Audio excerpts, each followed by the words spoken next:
నమస్తే, నేను సిరి. డాకు మహారాజ్ బాలకృష్ణ గారి సినిమా అయితే జాన్ 12 రాబోతుంది. సో నిన్న అయితే దీనికి సంబంధించి ట్రైలర్ అయితే రిలీజ్ అయిపోయింది. ఇప్పుడు ట్రెండింగ్ 1లో అయితే ఉంది యూట్యూబ్లో. సో ఈ ట్రైలర్ విడుదలైన కొన్ని క్షణాల్లోనే అందరికీ ఇట్లా అంటే చూసిన ప్రతి ఒక్కరికి గూస్ బంప్స్ అనే చెప్పాలి, అంత బాగుంది ట్రైలర్ అయితే. సో మరి ఎలా ఉండబోతుంది, జాన్ 12న ఈ సినిమా రిలీజ్ అవ్వబోతుంది, అసలు దీనికి సంబంధించి మరిన్ని విషయాలు అయితే మనకు తెలియజేయడానికి మనతో పాటు ఉన్నారు ప్రముఖ సీనియర్ జర్నలిస్ట్ యజ్ఞమూర్తి గారు.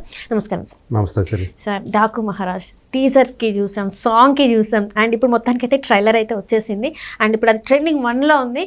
సో దీన్ని మనం ఎట్లా చూడాలి, ఇది సినిమా సక్సెస్ అని అనుకోవాలా? ఎందుకంటే ట్రైలర్ చూసినంతసేపు కూడా ఒకలాంటి ఇది. ఇంకొకటి ఏంటంటే బాలకృష్ణ గారి సినిమా అనగానే నార్మల్గానే ఆయన ఎనర్జీ అనేది వేరే లెవెల్లో ఉంటుంది. ఇంకా ఈ ట్రైలర్ చూస్తే ఇంకా అసలు ఆయన ఇందులో ఒక అంటే చిన్న పిల్లలతో ఎలా ఉండాలో అలా కనిపించింది. ఫైట్ చేసేటప్పుడు ఆ అగ్రెషన్ ఎట్లో అది అన్ని రకాలుగా కనిపించేసింది. సో గూస్ బంప్స్ అయితే వచ్చేసింది. ఇంకా సినిమా కూడా ఎలా ఉండబోతుంది అంటే దీని మీద మీ అభిప్రాయం ఏంటి సార్?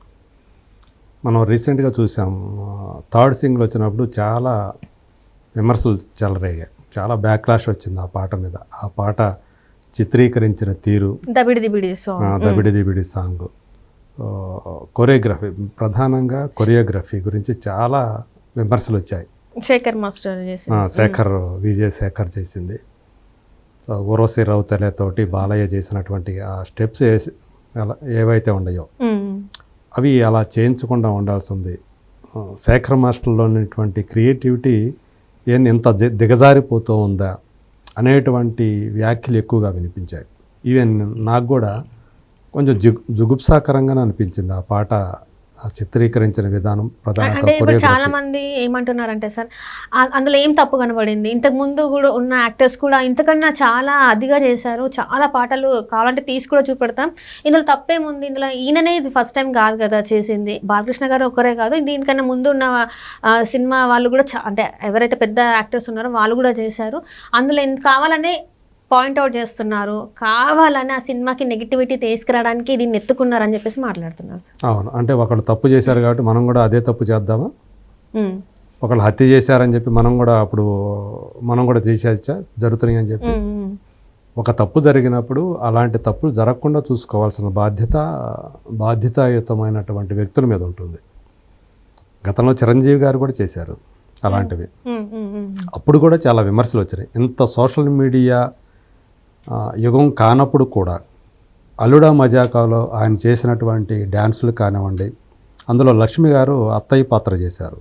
ఆ అత్తయ్య పాత్రతోటి ఆయన బిహేవ్ చేసే విధానం, ఒక పాట ఉంది, అది చాలా జుగుప్సాకరంగా ఉంది. ఒక అత్తగారితోటి ఒక అల్లుడు అలా బిహేవ్ చేస్తాడు అసలు అంత ఇదిగా, ఆమెను టీచ్ చేస్తూ అత్తయ్యని అలా ఒక పాట పాడతాడా అని అప్పుడు చాలా విమర్శలు వచ్చాయి చిరంజీవి గారి మీద. చిరంజీవి గారు ఎలా ఒప్పుకున్నారు ఇదని. దానికి దర్శకుడు యువి సత్యనారాయణ గారు. అది బాక్సాఫీస్ దగ్గర పెద్ద విజయమే సాధించింది అల్లుడా మజాక్ అనే సినిమా. 2 హీరోయిన్లు ఉంటారు ఆయనకి, 2 కూతుళ్ళు ఆమెకి, లక్ష్మి అనే ఆమెకి. సో ఆమెతోటి ఆయన బిహేవ్ చేసే విధానం అంటే ఆమె కొంచెం తల పొగరు ఉన్నటువంటి వ్యక్తి సినిమాలో. సో ఆ తల పొగరుని తగ్గించే క్రమంలో ఆయన చేసేటువంటి చేష్టలు కానివ్వండి, ఆ పాటలు పాడే విధానం కానీ చాలా ఇబ్బందికరంగా ఎబ్బెట్టుగా ఉండే, ఒక అత్తగారితోటి ఒక అల్లుడు బిహేవ్ చేసే విధానం ఇది కాదు అని చెప్పి చాలా విమర్శ వచ్చింది. సో ఆయన చేశాడు కాబట్టి, చిరంజీవి గారు చేశారు కాబట్టి ఇంకోరు కూడా చేయొచ్చు అంటే అది కరెక్ట్ కాదంటున్నాను. సో ఆ చిరంజీవి గారు అనే కాదు, గతంలో కూడా ఆయనకంటే ముందు ఉన్న హీరోలు కూడా ఇలాంటివి చేశారు. సీనియర్ ఎన్టీఆర్ గారి మీద కూడా ఇలాంటి విమర్శలు కూడా వచ్చాయి కొన్ని పాటల్లో. ఇప్పుడు కూడా మనం చూస్తూ ఉంటే కమర్షియాలిటీ పేరెట్ మీద అప్పుడు డైరెక్టర్లు ఇలా చేత ఎలా చేయించారా అని మనకు కూడా అనిపిస్తూ ఉంటుంది. సో అలా అంటే మాస్ హీరోల చేత, స్టార్ల చేత ఇలాంటివి డ్యాన్సులు చేయించడము ఇబ్బందికరంగా, అంటే ఇప్పుడు మనం చూస్తే కొంచెం ఇబ్బందికరంగా అనిపిస్తుంది. మనం నిజ జీవితంలో అలా చెయ్యం. అలాంటివి ఈ సినిమాల్లో చూసి కొంచెం మన ఇన్స్టింక్ట్స్ అనేవి సాటిస్ఫై అవుతాయి. అందుకని జనాలు ఏంటంటే వాటిని బాగా ఆదరించేవాళ్ళు. మనం చెయ్యనివి హీరో చేస్తూ ఉంటే ఇతనిలో ఉన్నటువంటి ఆ ఇన్స్టింక్ట్స్ అనేవి ఏ ఉంటాయో మన సహజాత శక్తులు అనేవి కొంచెం సంతృప్తి పడతాయి అన్నమాట. సో అందుకని ఆ సినిమాలకు అలాంటి కలెక్షన్స్ వచ్చేవి. అవి అవి అలా వస్తున్నాయి కదా అని చెప్పేసి అలా జనం చూస్తున్నారు కదా అని చెప్పి దాని మోతాదు పెంచుకుంటా పోతే ఇంకా వేరే ఎట్లా అయిపోద్ది, ఘోరమే అయిపోతుంది. సో అయినప్పటికీ కూడా కొంతమంది వాటిని అనుసరించి చేస్తూ వస్తూనే ఉన్నారు ఇప్పటికీ కూడా. కాబట్టి మనం వాటిని సమర్థించకూడదు. సో ఇదివరకు చాలామంది చేశారు, ఇప్పుడు కొత్త ఏమి కాదు అంటే కొత్త ఏమి కాదు, చేస్తూ ఉన్నారు. కానీ ఎప్పుడు చేసినా అది తప్పే. అంటే చాలా కాకపోతే ఇప్పుడు బాలకృష్ణ గారు ఆయన ఇమేజ్ మనకు తెలుసు. ఆయన ఇప్పుడు హిందూపురంకు 3వసారి ఎమ్మెల్యేగా ఎన్నికైనటువంటి వ్యక్తి. సో ఆయనకంటూ ఒక ఇమేజ్ ఉంది. అలాంటి వాళ్ళ చేత దర్శకులు అనేవాళ్ళు కూడా కొరియోగ్రాఫర్కి ఖచ్చితంగా చెప్పాలి, అబ్యూజివ్గా ఉండకూడదు, చూడటానికి ఎబ్బెట్టుగా అసభ్యకరంగా ఉండనటువంటి మూమెంట్స్ వాళ్ళ చేత చేయించండి అని గనక డైరెక్టర్ గనక చెప్పితే దానికి తగ్గట్టు కొరియోగ్రాఫర్ కూడా చేస్తారు. ఇప్పుడు నేను కేవలం ఒక్క శేఖర్ మాస్టర్నే తప్పు పట్టకూడదు ఇక్కడ, ఈయన కూడా డైరెక్టర్ బాబీని కూడా తప్పు పట్టాలి. సో అది అంటే మన టాపిక్ మళ్ళీ పక్కకి వెళ్ళిపోతా ఉంది. సో అది దాని పక్కన పెడితే కనుక తన సోషల్ మీడియా హ్యాండిల్లో చాలా గొప్పగా రాశాడు.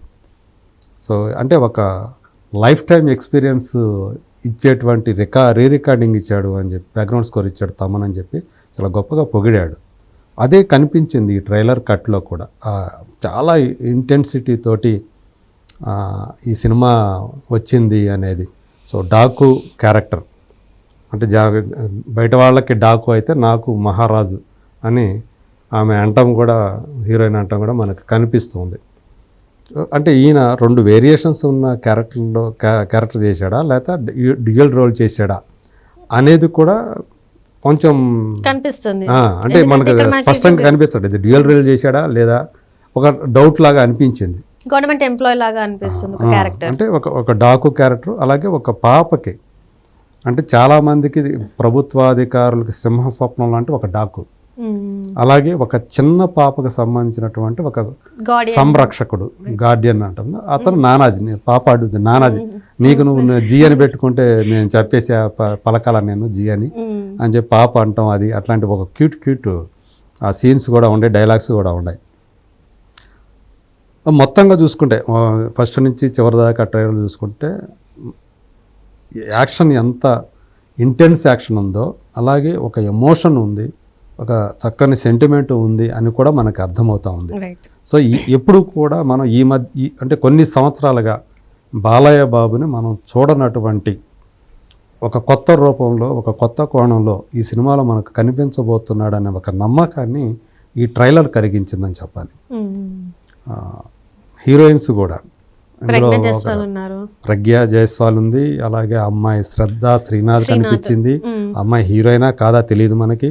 అలాగే ఊర్వశి రౌతేలా అమ్మాయి మామూలుగా ఒక వ్యాంపు, మనం థర్డ్ సింగిల్ ఆమెతోనే కాబట్టి చూస్తే ఆమె కేవలం ఐటమ్ గర్ల్ కాదు, ఈ సినిమాలో ఒక క్యారెక్టర్ ఉందని కనిపించింది. అలాగే ఇంకొక అమ్మాయి చాందిని చౌదరి కూడా కనిపించింది. సో ఇలా 4 ఉన్నారు ఇందులో. సో వీళ్ళలో ఎవరు అంటే ప్రజ్ఞా జైస్వాల్ వచ్చేసి భార్యలాగా కనిపించింది మనకి. అట్లాగే ఆ థర్డ్ సింగిల్లో ఏదైతే మనం అబ్బెట్టుగా ఉందని చూసామో ఇందులో కూడా అనవసరంగా అదొక్కటి అనవసరం అనిపించింది. ఊర్వశి రౌతేల బ్యాక్ మీద ఆ చిన్న పాప కొట్టడం ఏదైతే ఉందో అది కొంచెం అవాయిడ్ చేసి ఉన్నట్లయితే, ఎందుకంటే ఆ థర్డ్ సింగిల్ నుంచి వచ్చినటువంటి బ్యాక్లాష్ కొనసాగి అది వచ్చిన తర్వాత కూడా ఇది పెట్టడం అనేది కరెక్ట్ కాదంటాను నేను. ఆ ఊర్వశి ఏముంటుంది, హీరో వంక చూస్తే అంటే పాప కొట్టిందని అనుకోదు, సాధారణ పక్కన ఉన్న మగవాళ్ళ వంక చూస్తారు. అలాంటిది కనిపించింది అక్కడ, ఆ రకమైనటువంటి ఎమోషన్ కనిపించింది అక్కడ. సో అది తప్పితే అది కూడా నాకు అభ్యంతరం అనిపించింది. అది తప్పితే మిగతా అంతా కూడా నిజంగానే రోమాలు నెక్కబడుచుకునేటారు. మీరు అంటే ఇంగ్లీష్లో గూస్ బంప్స్ అంటారు, గూస్ పింప్స్ అంటారు, గూస్ బంప్స్ అంటారు. గూస్ పింపుల్స్ ఆయన డైలాగ్ ఆయన మార్చేశాడు కదా. సో అంటే రోమాలు జలధరిస్తుంది అంటారు కదా, అలాంటిది అనమాట. అంటే జలధరించడం ఉంటుంది, పులకరించడం ఉంటుంది.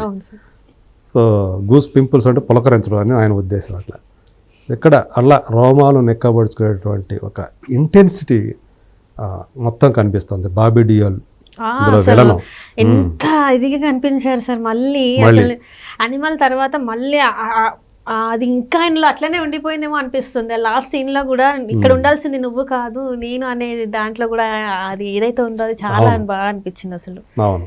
సో ఇద్దరు కూడా అంటే అటు బాబీ డియోల్ ఇటు బాలయ్య బాబు వీళ్ళిద్దరి యాక్షన్ ఎలా ఉంటుంది, ఇద్దరు తారసపడితే వచ్చేటువంటి సీన్ ఎలా ఉంటాయి, ఇవన్నీ కూడా చాలా ఆసక్తిని కలిగిస్తున్నటువంటి ఒక విషయం. ఖచ్చితంగా అంటే ఈ ట్రైలర్ తర్వాత మ్యూజిక్ పరంగా మ్యూజికల్గా తక్కువ మిగతా 2 సినిమాలతో పోల్చుకుంటే కొంచెం డౌన్లో ఉంది అనే పేరు వచ్చింది. కానీ ఈ ట్రైలర్ రిలీజ్ అయిన తర్వాత మొత్తం అవన్నీ కూడా నాకు పాటలు అవసరం లేదండి, మాకు ఇది కావాల్సింది, ఇది అసలు పాట లేకపోయినా పర్వాలేదు. రైట్. నేనైతే ఆ 3వ పాటను అసలు సినిమాలోంచి పూర్తిగా తీసేయమని చెప్తాను. నేను ఆల్రెడీ నేను అదే డిమాండ్ చేశాను కూడా ఆల్రెడీ నాగవంశీకను బాబీని సినిమాలో ఈ పాట లేకుండా చూడండి అని చెప్పేశా. డైరెక్టర్ చెప్పేశారా సార్ మరి మీరు? నేను నా సోషల్ మీడియా హ్యాండిల్లో నేను చెప్పేశా ఈ పాటను తీసే. ఎట్లాంటి రెస్పాన్స్ వచ్చింది సార్? అంటే ఒకవేళ అది ఇప్పుడే నేనేం చెప్పను కానీ సో అదే నేనైతే అదే కోరుకుంటున్నా. అది లేకపోతేనే సినిమాకి మేలు జరుగుతుంది. అది వచ్చి అనవసరంగా మళ్ళీ బాలయ్య బాబుని ఇది చేసినట్టు అవుతుంది. సో అది తీసేసేస్తే సినిమా ఇంకా గొప్పగా ఉంటుందని నేను అనుకుంటూ ఉన్నా. అంటే మనం తెలుసు కదా ట్రైలర్ కట్లు చాలా ఇంటెన్సిటీని ఉంచేటట్లుగా మనలో ఆ ఫీల్ కలిగేటట్లుగా కట్ చేస్తారు. కానీ ఓవరాల్గా సినిమా 2.5 గంట 2 గంటల 45 నిమిషాల సినిమా ఎలా ఉంటుంది, ఎలా తీస్తాడు ఏంటి అనేది అది వేరే. అసలు దాంట్లో ఉన్న మనకు బాగా ఆకర్షణీయమైనటువంటివి చాలా ఎమోషనల్గా ఉండేటటువంటి ట్రైలర్లో పెట్టిన తర్వాత సినిమా అంతా అలాగే ఉండాలని లేదు. కానీ ఈ ట్రైలర్లో ఎలా ఉందో అలా గనక సినిమా ఉంటే డాకు మహారాజ్ ఎక్కడికి వెళ్ళిపోతుంది. నిజంగా ఆ ఇంటెన్సిటీ సినిమా అంతా ఉంటే ఖచ్చితంగా సూపర్ డూపర్ హిట్ అవుతుంది.